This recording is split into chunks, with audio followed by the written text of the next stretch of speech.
This is a court of law which decides matters on the basis of evidence, not on the basis of political demagoguery, and not on the basis of a desire to effect regime change despite the democratic will.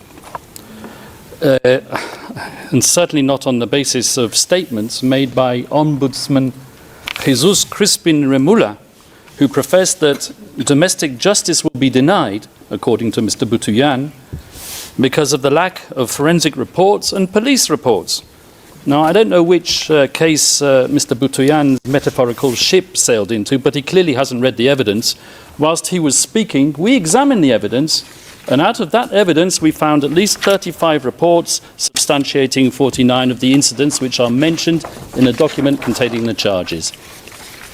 Your Honours, Rodrigo Duterte was and will always remain a unique phenomenon. His style of statesmanship was novel and unpalatable to many. His expletives and hyperbole grated, while his honesty and wild popularity irritated. He spoke openly, from the heart, sincerely and truthfully. And what a contrast between him and his successor in the Malacanang. For President Rudy, his word was his word, and the people knew it. For President Bongbong, his word is for the wind, and the people will not forget it. Let me remind everyone of the letter which President Ferdinand Marcos Jr. signed, it's on the screen, and in which he gave a cast-iron undertaking that his government, and I quote, will not assist the ICC in any way, shape or form. Well, as we know, he failed to keep that promise. Rodrigo Duterte was unconstitutional and unceremoniously hauled off to The Hague. And when called upon to defend his master's actions and the said letter at a Senate committee hearing, the then Secretary for Justice, once again Mr. Jesus Crispin Remula, persisted with the same dishonest theme. And I quote his words, "We did not assist the ICC. We continue with the very tenor of the letter, that we did not assist the ICC and we did not have any contact with them." So he said, but with a document emanating from the prosecution team opposite and disclosed to us a mere week ago, not as information material to the preparation of our defence, but as exonerating evidence, we can now substantiate what we have suspected for a long time. The document comprises a transcript of a telephone call covertly recorded between 4 parties who cannot be mentioned in public, and one of these parties was boasting about how he was acting as the silent partner of President BBM, managing a scheme to funnel witnesses to this court while all the time ensuring that he could guarantee President BBM's plausible deniability. So it is indeed the defence case that President Ferdinand Marcos Jr. set out to neutralise Rodrigo Duterte and his legacy. Yes, Mr. Deputy Prosecutor, I used that legendary word, neutralise, so central and so essential to your case theory, because you know just as well as me that I'm using the term metaphorically. And now I turn to the substance of the charges, but before I do, a word or two about the geopolitical context. The scourge of illegal narcotics is not unique to the Philippines. As we all know, it afflicts Latin America, where I can name 3 countries where the death rate at the hands of vigilantes and law enforcement agents per capita population is higher than it ever was under Duterte. And as you should know, and you will hear from the prosecution, at any rate, the Philippines as a country is uniquely positioned to act as a transit hub for the trafficking of narcotics emanating from the cartels in China. And with or without Duterte, so we argue, the death rate would have kept on rising. Indeed, as we will prove with statistics and reports, the death rate flowing from narcotics-related crime actually increased after Rodrigo Duterte left power.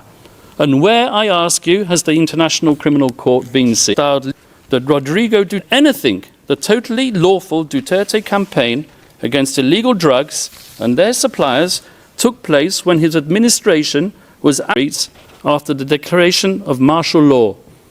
And it was on that significant day that Rodrigo Duterte was exposed to the tyranny of oppression and the abuse of power by the elite.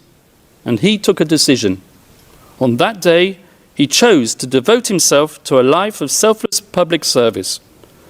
As a professor at the local police academy and as a public prosecutor in Davao, Rodrigo Duterte developed a lifelong passion, some would say an enduring obsession, for law and order, something for which he unapologetically enforced throughout his time as mayor of Davao City.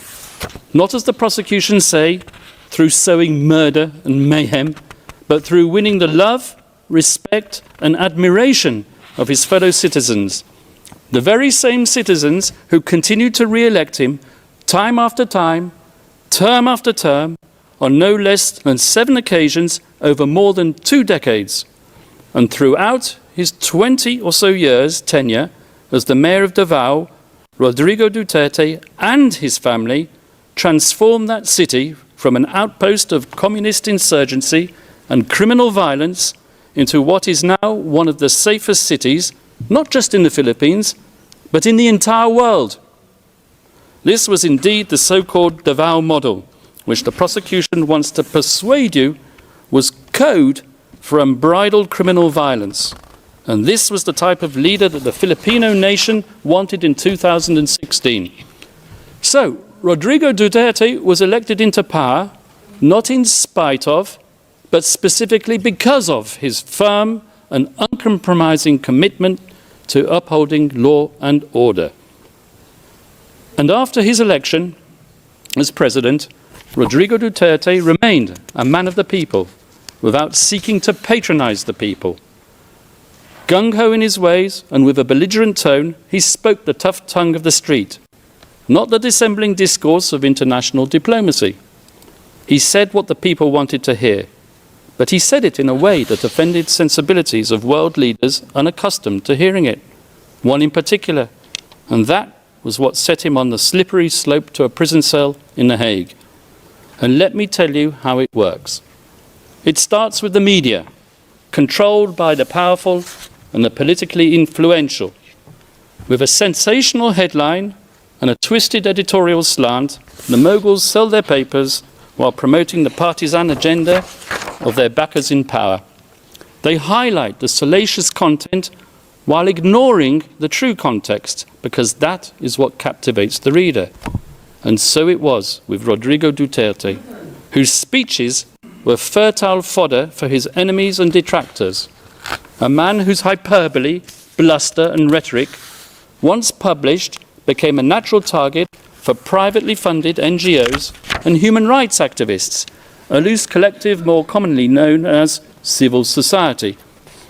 These people descended upon the Philippines to advance an agenda even more lacking in objectivity than that of the media. And heavily funded by tycoons with even grander designs, they print their glossy reports, replete with iconic photographic images of grieving families and dead bodies in rain-swept, nighttime crime scenes, all dramatically illuminated with the fluorescent glow of neon. Images carefully crafted to shock the conscience and to sway the emotions, and, I may say, to be used by the prosecutor when they don't even relate to the charges. And they gave their slick reports bold titles lifted straight out of a James Bond movie, such as License to Kill, One Shot to the Head, You Can Die Anytime, or simply, They Just Kill. The photographers are fated and their shots exhibited as art all over the world, and the brave journalists who act as their sources win awards and Nobel Prizes. And slowly but surely, their narrative becomes the sacred, unchallengeable and unshakable truth. And so the pressure builds up, and the academics who haunt the corridors of the progressive left law faculties far away in the United States tweet their research and publish their articles pontificating about crimes against humanity, systematic attacks against the civilian population, and they point their finger at one man alone, and bandy about slogans such as accountability and the prevention of impunity. They give their gratuitous advice on what should be done, sometimes academics who formerly worked alongside the prosecutor of the International Criminal Court. Communications and complaints are filed, and the rest, as they say, is history. In any event, we're not gathered here today to judge a man on the basis of his coarse attitude or his vulgar language. This court has convened a confirmation hearing to verify whether substantial grounds exist to believe that Rodrigo Duterte, the people's president, together with various so-called co-perpetrators, over the years of his governance, devised a criminal policy of wholesale and wanton murder. And since we are in a court of law, it is worth stressing, although I should not have to, cases are decided on the basis of evidence, not supposition, not rumour, not spicy gossip, and certainly not on the basis of political rhetoric and bluster. Because at the end of the day, were it not for those belligerent and controversial speeches, there would have been no impetus to bring the people's president to The Hague. And when the prosecution's evidence is examined, I would ask you to keep an open mind and to question not just whether that evidence has been selectively presented, but whether there exists evidence which the prosecution has failed to produce. And I say this with justifiable cause, particularly with respect to the Duterte rhetoric. As we will prove during the substantive part of our submissions, the notorious speeches on which the prosecution relies have been cherry-picked to suit its narrative while ignoring the many other speeches. Judiciary and international mechanisms. Thank you. Thank you. I now give the floor to the representative of the International Career Support Association. Thank you, Mr. President. I stand here to denounce a grave injustice. Rodrigo Duterte, 80 years old, former president of the Philippines, who bravely fought illegal drugs to protect millions, has been unlawfully removed from the homeland and held in the prolonged pretrial detention by the ICC in The Hague. This is a political persecution and not justice. The current administration extradited him without due process, bypassing Philippine courts and violating national sovereignty. He was extradited without any due process and no local court. Incidentally, since March 11, 2025, exactly 1 year ago today, this elderly leader has endured detention, separated from family and serious health issues. Global rallies and protests in The Hague and throughout the world demands the interim release, which has been unlawfully denied by the ICC 3 times. This over 1 year pretrial detention raises profound question about compliance with the Rome Statute's guarantees of human treatment and speedy trial. It is an affront to human dignity and the abuse of international justice for political ends. We urge this Council to demand humanitarian review and interim release of President Duterte. Justice must be fair, not a weapon against the people. The majority of the Filipino voice will not be silenced and depressed. Thank you very much. Thank you. I now give the floor to the representative of